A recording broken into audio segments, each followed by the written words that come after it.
Wow. Well, hello, York. Before I start, I just have to admit, that is the coolest thing I've ever got to do, is come off that bus. So that was really great. Jerry Ann, thank you. Thank you for coming over to stand with folks who care about the democracy and understanding we can work together for the good of this country. So thank you. And anytime I can be around your Senator John Fetterman, it's a good day. So look, he's doing an incredible job, but I always say this back in Minnesota. He is the only guy in America that can dress down better than me. So I appreciate that. I follow his lead.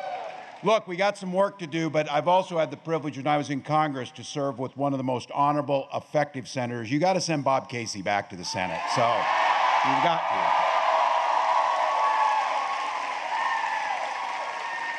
And I'll tell you, when I don't watch a lot of the pundits or whatever, but I will tell you the one who speaks the truth, and every time I hear her when she's on, I'm like, whoever she's representing is damn lucky. Madeline Dean is doing a hell of a job, so she's amazing. And then A.G. Henry is here, and we were just discussing, as a governor, having an A.G. that has your back matters more than anything, so really appreciate that. And to Pennsylvanians, of course, it's who you are, and to the EMTs, thank you for the incident we had, for taking care of folks. My wife is always reminding me to stay hydrated too, so it sounds like folks are okay. But look, I do want to start out on that note, saying for all of us, our hearts, thoughts, and prayers are going out to our neighbors, the folks across the Southeast United States. They're still in the midst of a catastrophe from the damage of Hurricane Helene. Families lost homes, and too many loved ones have lost their lives.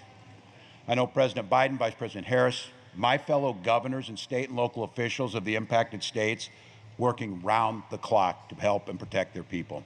Vice President Harris was going to be here today. She's on the ground right now in Georgia, making sure folks are doing what they can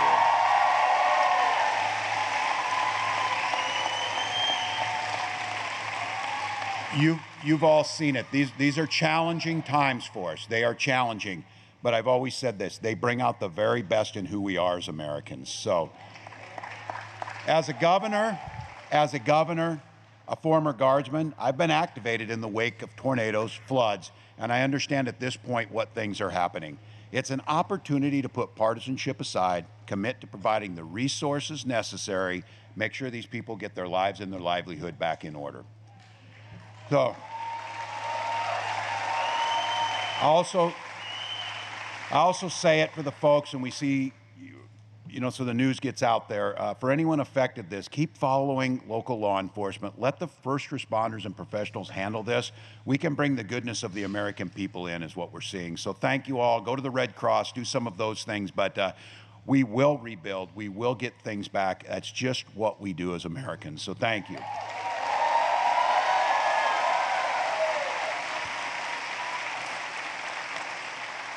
So I know it was a beautiful Tuesday night. Anybody watch the debate last night?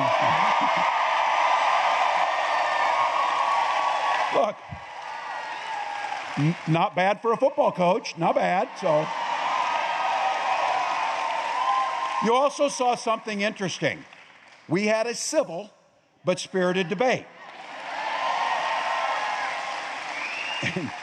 And I did not underestimate Senator Vance is a slick talker. He could. But I also called out there, you can't rewrite history. You can't rewrite history. And trying to mislead us about Donald Trump's record, that's gaslighting. That's gaslighting. So on the economy, reproductive freedom, housing, gun violence, look, they tried to tell us last night, wow, you should be happy. Donald Trump tried to save Obamacare. Are you kidding me? He spent his entire presidency trying to eliminate it. But I'll tell you, I think some of you saw this. When you're governor, congressman, you're trying to solve problems, or whatever, you want a straight answer on something.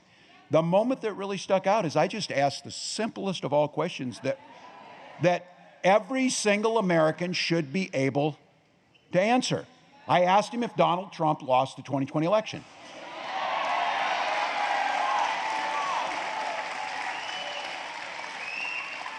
He refused to answer.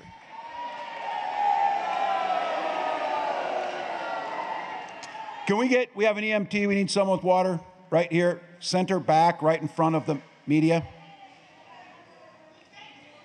You have somebody? There we go. There he is. You guys got water? Yeah, you're right. We probably should. That's a good point. Think about it. We got somebody on it? All right, thank you all. Thank you. But look, I think you can feel the difference, because what I was doing last night and the way I understand the job I'm asking the American people to entrust me with and to entrust Kamala Harris with, I was speaking to the American people last night. It felt, especially in that moment to me, that Senator Vance was speaking to an audience of one. Now look, there is a reason Mike Pence was not on that stage with me. And let me just say this. I served with Mike Pence in Congress. We disagreed on most issues. But in Congress and as a vice president, I never criticized Mike Pence's ethics and commitment to this country, and he made the decision for the Constitution. Mike Pence did his duty. He honored his oath, and he chose the Constitution over Donald Trump.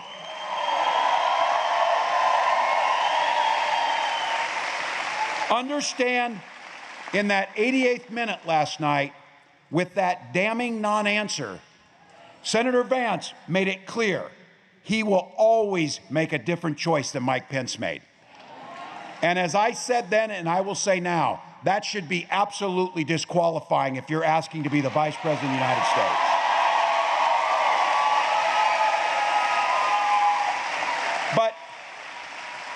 But our democracy is strong, and we know that campaigns are supposed to be about giving a vision. And last night you saw two very different visions for the future of this country. You also, a couple weeks ago, saw two very different visions of leadership on the debate stage with Kamala Harris and Donald Trump.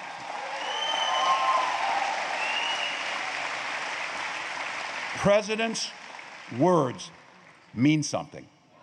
Presidents' words have consequences. When this nation is in some of the most difficult times, we turn and look for that leadership. In the heart of the Great Depression, at that first inaugural, Franklin Delano Roosevelt looked at Americans who were suffering, and to reassure them and bring us together said, all we have to fear is fear itself. And it is a quote that echoes through history because it went to who we are. And what he was talking about was rallying together. When communism was on a spread, when the Russian Empire was spreading, Ronald Reagan stood there and said, Mr. Gorbachev, tear down that wall. And as Donald Trump and Kamala Harris sat on that stage, articulating a vision and showing what type of leadership they had, FDR made his quote, Gorbachev made his quote, Donald Trump yelled, they're eating dogs, they're eating cats. Now look, I'm with you. If this wasn't so damn serious, it would be funny. But character matters. Character matters. And Kamala Harris has it.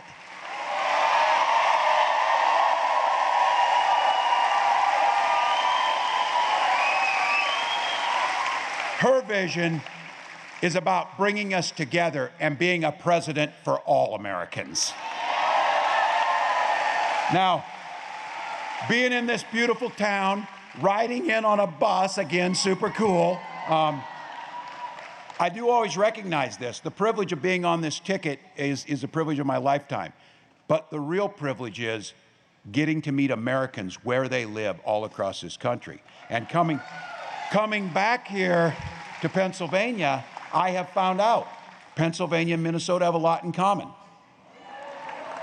Super Bowl rings are not one of them. We're 4-0, people. Let me have my moment. Let me have my moment. Go Vikings. But look, it's deeper than that. History. We have fed this nation and we have powered this nation from our 2 states. And we also share something else that bonds us all together. And it's the reason all of you are here. Thank you. Thank you for taking time out of your busy life. Thank you to the mom and daughter I'm going to talk to who are here first thing in the morning to come and stand in here to say that this was what it's about. But you're here. You could be anywhere. You could be doing something else. You came here for that simple reason. You love this country. So thank you. Thank you, thank you, thank you.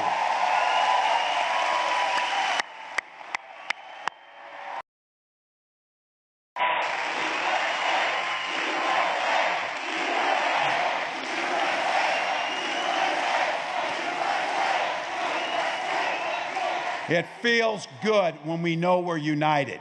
That's what this is about. Kamala Harris knows that. From her first day as a prosecutor to right now as vice president, Kamala Harris has only one client: the people. The people. She did her job to protect us. She took on the predators. She took on fraudsters trying to rip people out of their houses. And she took on transnational gangs and corporate interests. And the story that needs to be told, and you see it, she did it by reaching across the aisle to find solutions. That matters. It matters. Donald Trump says, I don't like people who don't like me. I got off a bus last time, I believe it was here in Pennsylvania, one of the first times off that bus, and there were supporters just like you. And on the other side, there were supporters that weren't. And I said, I can always tell they had on red hats and they weren't supporters. But Kamala Harris turned to me and looked me in the eye. She said, Tim, never forget, we work just as hard and our policies matter for those people and those people. We're in it together. We're in it together. And let's just be really honest about this, especially for the young folks who are here, because it seems like maybe people had forgotten this. Our politics, and Kamala Harris reminded us, can be done with a sense of joy. It can be done with a sense of happiness.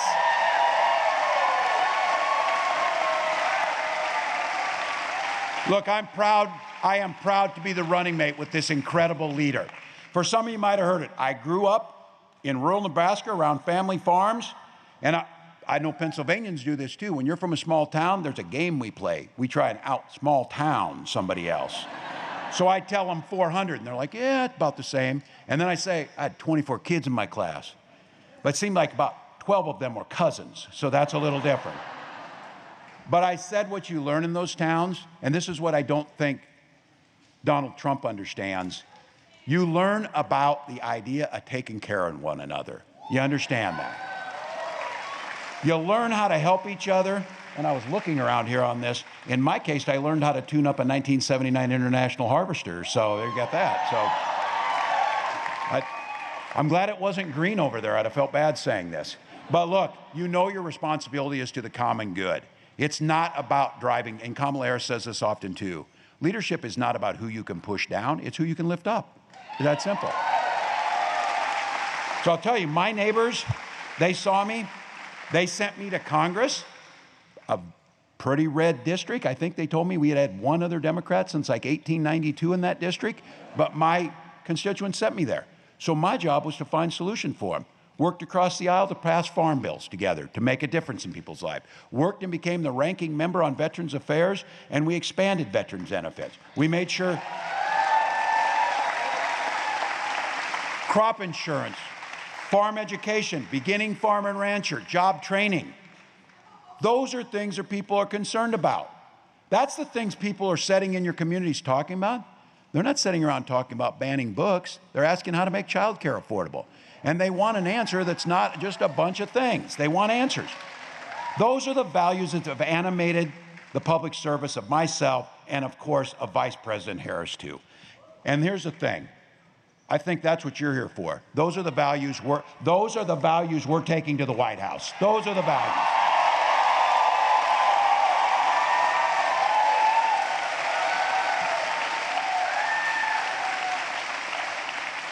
You already know that here in Pennsylvania. You felt the pain of the Trump years. killed 275,000 jobs. Now we're hearing last night that he created all these jobs. You're like, where the hell are those jobs? I never saw them. Well, under Vice President Harris, Pennsylvania's created more than 500,000 jobs during this time. Look, Kamala grew up in that same middle-class family. She knows the economy works best when it's fair. Look, you folks out here know this, and I was trying to make the point last night.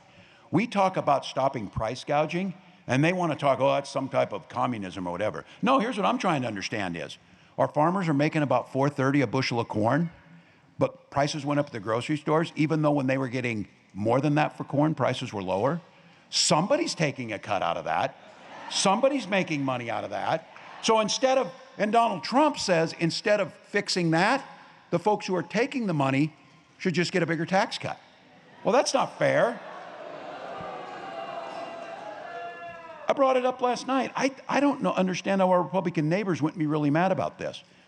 How all of you pay your taxes, you know what they do. They pay for the firefighters, they pay for the police, they pay for the roads, they pay for the schools. People should, that's what it does. And they should be fair. They should be fair. How is it that he doesn't have to pay taxes 10 out of 15 years? That doesn't make sense. But you know what happens here is, we're talking about these prices and we're doing things. I saw a photo op of Donald Trump a few weeks ago, and he was in a grocery store. And he pulled out money to pay for a woman's grocery store. Look how generous he was on this. I would bet you any amount of money, that's the first time he's been in a grocery store since 1985. I guarantee you that. He never went into that grocery store. He doesn't actually know what the cost of those things are.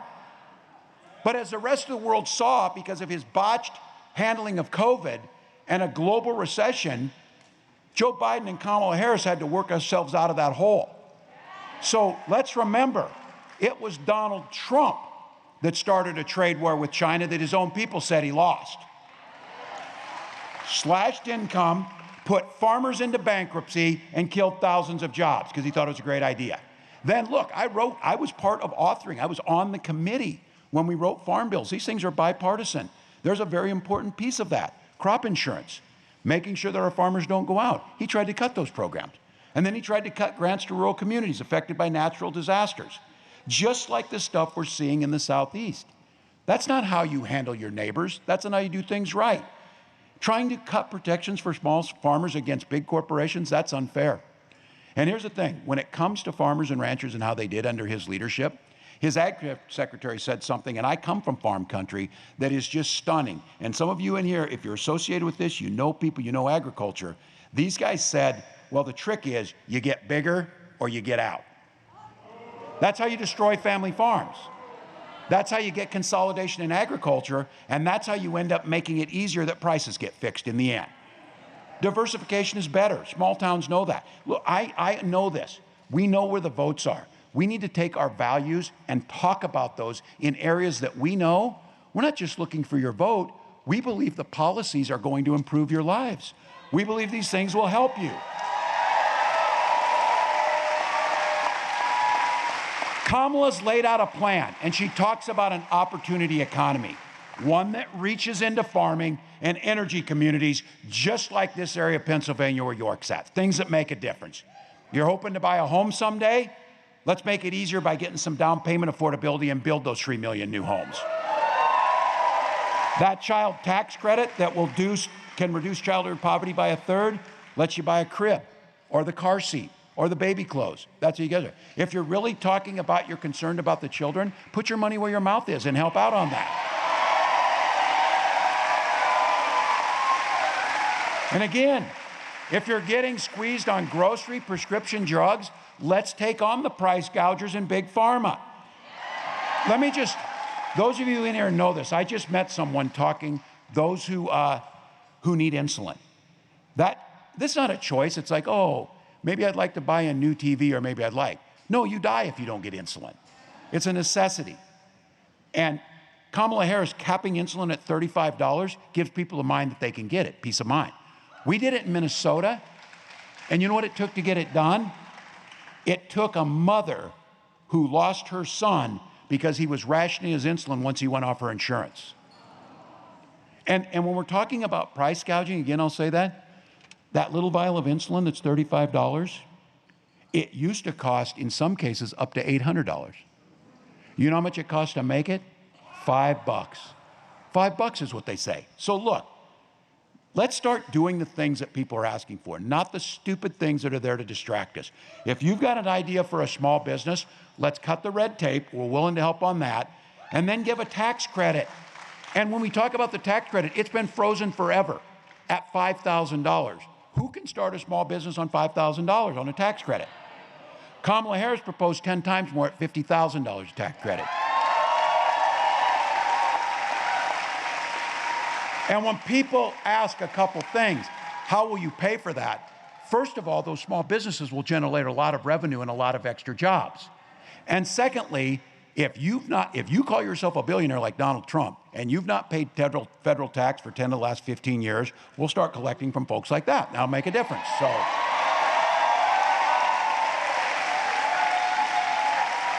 and in rural communities, start connecting through rural lenders so that we're keeping the money in communities for investments in those jobs in rural communities. If you live in the heartland and you want to start that small business, there's a program called Rural Partners Network that starts to make sure and expand that nationwide, that makes sure these communities can thrive. And I keep talking about this. People are concerned, small communities. My small community, when I lived there, was bigger, and it continues to drop down. Well, you have speculators. You heard last night that it's immigrants. They're taking all the housing. How are they getting a loan when we can't in some cases? But the question is, you don't ever question the speculators that buy them? That's what Kamala Harris is talking about, making it free, making sure that freedom is there and making sure that it's fair. This idea that you can have an economy that works for everyone makes a difference. Now look, I want to be clear. We've got Republicans in the group here, and we've got them in our families. We got them in our families. Look, the Republican Party has added much to this country. We need them back again, because that Republican Party used to talk about freedom and fair economy, and they meant it. Turns out Donald Trump's people and their definition of freedom is freedom to invade your doctor's office, freedom to invade your bedroom. They're super concerned about all of our bedrooms. That's not normal. That is not normal. And again, I said this. Well, and again, it said, look, I don't like, as a teacher, I said this, that you should quit, calling people weird. I said, then quit doing weird things, and that's how that works. But with that being said, we're just simply asking this, and I said it. This is where the Republicans in the group, this is core to the Republican Party. The idea of making sure that government was there to provide the services that it should, build the roads, do the schools, provide public safety. A lot of old school Republicans just concerned it got into other things. That's a fair discussion. But the one core of that Republican Party was, and I say this often, I might not make the same choices you make in your life. I might not see it the same way. That's fine to have that difference. But the thing is, we respect those personal differences. Those are yours to make. Those are not me to make. You certainly don't want Donald Trump making them. So I started with the have a lot in common. I will guarantee you this isn't just a Minnesota phrase. Mind your own damn business. We'll get along better. Get along better.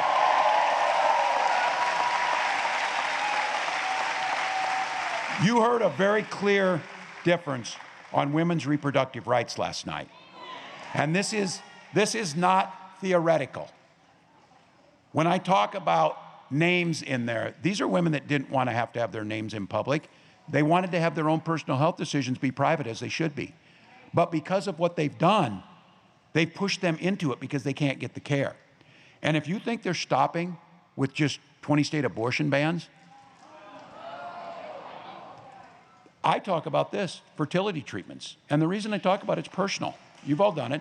This thing, the families who know this, and again, a lot of these things you don't want to talk about because they are personal, but the hell of going through that, look, you're there, however you want to have your family, you decide you want to have children, and you can't, you want to be able to use the science that's there to be able to make that happen. So if you personally haven't gone through it, I guarantee you have somebody who has. And what I said last night was, if you don't know Amanda Zurowski, if you don't know a Hadley Duvall, the names have talked about these women who went through this. If Donald Trump's reelected, it's only a matter of time, and all of us will know somebody like that. That's the issue. So for Gwen and I, it took us years to have a child, but we had access to health care. We had access to fertility treatments. And because of that, some of you heard me say this, when we had our daughter, we named her Hope, because it's a powerful word. Her and Gus, her and her brother Gus are our whole world. We talk about them often. But that's what, yeah. So, you know, and that's what this election is about, too. But my wife, who's a very practical Midwest Lutheran English teacher, she often says, hope's the most powerful word in the universe, but it's not a plan. Folks, we got to have a plan to make sure that we win this thing. We got to have a plan to make sure we get it done. Because when Vice President Harris talks about freedom, she means your freedom to make your personal health decisions, choice about your families. And this is my appeal to Republicans. When did the Republican Party think it was okay for politicians to make personal choices about your life? That's not okay. And the freedom of our seniors to retire with dignity by strengthening Social Security. We didn't get to talk about it last night. I didn't get to talk about it much last night. But this is how they think about things. Donald Trump called Social Security a Ponzi scheme. And Senator Vance said it was the biggest roadblock to fiscal sanity. Look, if you've got $1 billion and you're not paying your taxes, I don't think you give a damn if the Social Security check comes or not. But if you're like my nearly 90-year-old mom, she depends on that check. It's really important. And we paid into that system. It doesn't add to the national debt. And we talked about it last night, and I will not apologize for being passionate about this, and I'm going to continue to talk about it. Freedom to send our kids to school without worrying they're going to be shot dead. That's it.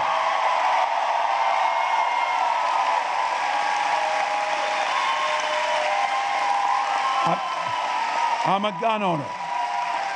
I'm a veteran. I'm a gun owner. I'm a hunter. And I found out in the first debate, Kamala's a hunter or a gun owner. She talked about being a gun owner. But look, we keep talking about this. This isn't about the Second Amendment. We can protect the Second Amendment. But our first responsibility is to our kids. First responsibility is kids.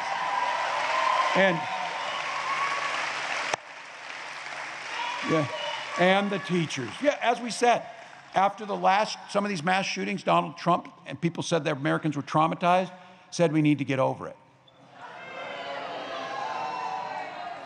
Senator Vance said it's a fact of life down in Georgia. 2 dead students, 2 teachers trying to protect their students dead, and told us that just a fact of life. Kamala Harris said it doesn't have to be. It does not have to be a fact of life. So look, you know it. This is my line. My Lutheran choir wife would tell me this. I know I'm preaching to the choir. I know you know this. The choir needs to sing. We cannot afford 4 years of Donald Trump. We cannot afford 4 years of Donald Trump.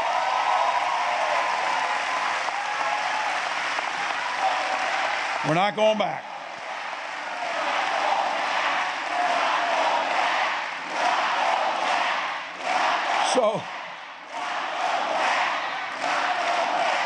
So last night, if you were watching that debate, just so you know, you have to agree on the rules, like 2 minutes, 2 minutes, 1 minute, 1 minute.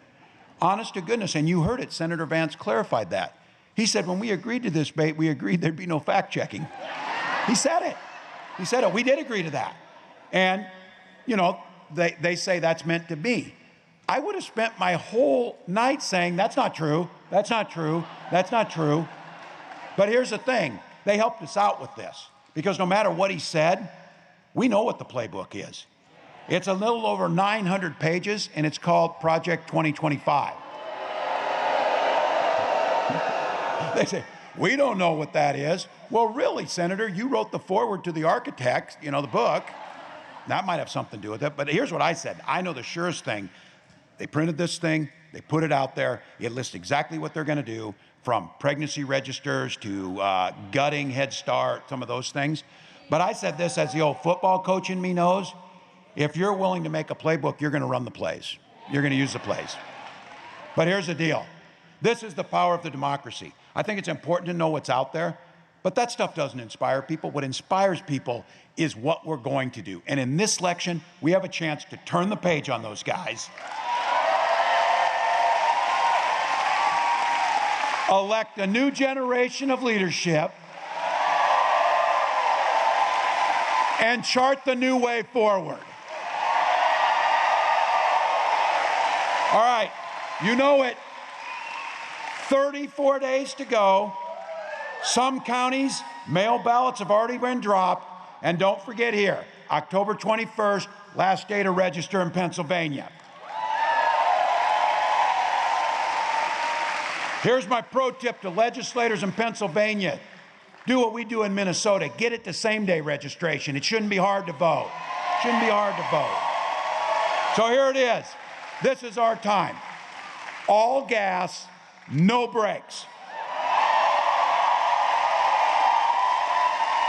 And look at me, I'm trying to lead by example. We will sleep when we're dead because I'm not sleeping, so.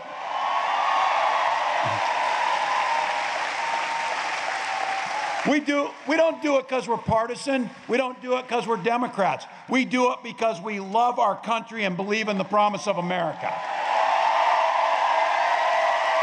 So you know it. As the next president of the United States says, when we fight, when we fight, when we fight,